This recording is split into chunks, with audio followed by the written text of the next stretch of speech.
Hi friends, నమస్తే. నేను Anil. Welcome to Anil's recipes. ఈరోజు మన స్పెషల్ రెసిపీ ఆలూ కట్లెట్స్ ఎలా చేయాలో చూద్దాం.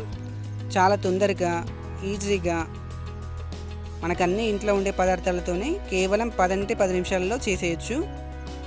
ఇవి మార్నింగ్ బ్రేక్ఫాస్ట్గా అయినా ఈవినింగ్ స్నాక్గా అయినా కూడా చాలా చాలా బాగుంటాయి, చాలా టేస్టీగా ఉంటాయి. నేను ఇక్కడ 3 బంగాళదుంపల్ని తీసుకున్నాను. పైన తొక్క తీసేసి తీసుకున్నాను, ఉడికించలేదు. ఒక మిక్సింగ్ బౌల్లో బంగాళదుంపల్ని చాలా సన్నగా తురుముకున్నాను. మీకు ఇలా తురుముకోవడం టైం టేకింగ్ అనిపిస్తే మీరు ఉడికించుకొని మ్యాష్ చేసుకోండి, లేదా ఉడికించుకొని ఒకసారి గ్రైండ్ పట్టుకున్నా కూడా సరిపోతుంది. 2 టీ స్పూన్ల బియ్యం పిండి, 1 టీ స్పూన్ అల్లం వెల్లుల్లి పేస్ట్, 1 టీ స్పూన్ కారం,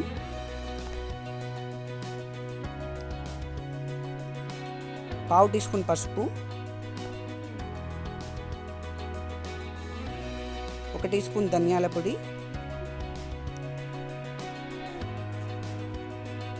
1 టీ స్పూన్ జీలకర్ర పొడి, 1/2 టీ స్పూన్ మిరియాల పొడి,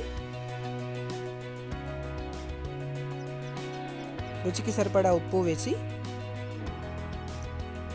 2 రెమ్మల కరివేపాకు,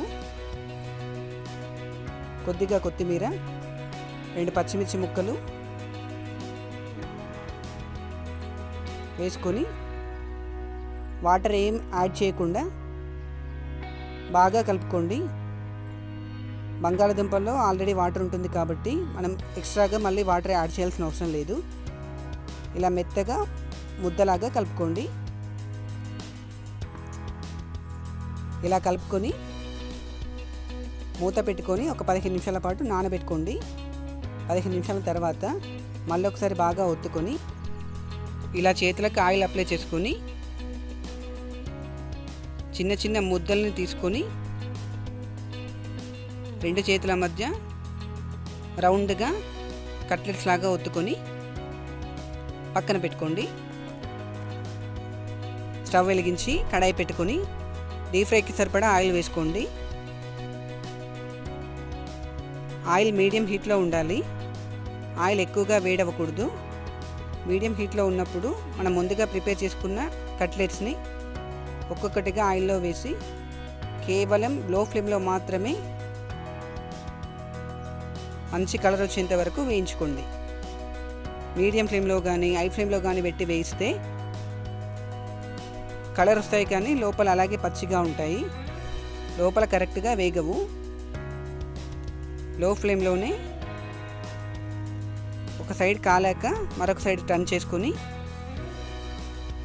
బాగా కలర్ వచ్చేంత వరకు వేయించుకొని ఇలా పక్కకు తీసుకొని సర్వ్ చేసుకుందాం. టేస్టీ ఆలూ కట్లెట్స్ రెడీ అయిపోయాయి. కేవలం 10 నిమిషాల్లోనే రెడీ అయిపోయాయి. మీకు ఈ వీడియో నచ్చితే ఖచ్చితంగా లైక్ చేయండి, మీ ఫ్రెండ్స్తో రిలేటివ్స్తో షేర్ చేయండి. మన ఛానల్ ఫేస్బుక్ పేజ్ని లైక్ చేయండి, అలాగే ఇన్స్టాగ్రామ్లో కూడా ఫాలో అవ్వండి. ఇంకా మన ఛానల్ని ఎవరైనా సబ్స్క్రైబ్ చేసుకోకపోతే ఖచ్చితంగా సబ్స్క్రైబ్ చేసుకొని నన్ను సపోర్ట్ చేయండి. అలాగే నేను చేసే ప్రతి వీడియో మీకు నోటిఫికేషన్లో రావాలంటే పక్కన ఉన్న బెల్ ఐకాన్ని కూడా ట్యాప్ చేయండి. మరొక టేస్టీ రెసిపీతో మళ్ళీ కలుస్తాను. నమస్తే.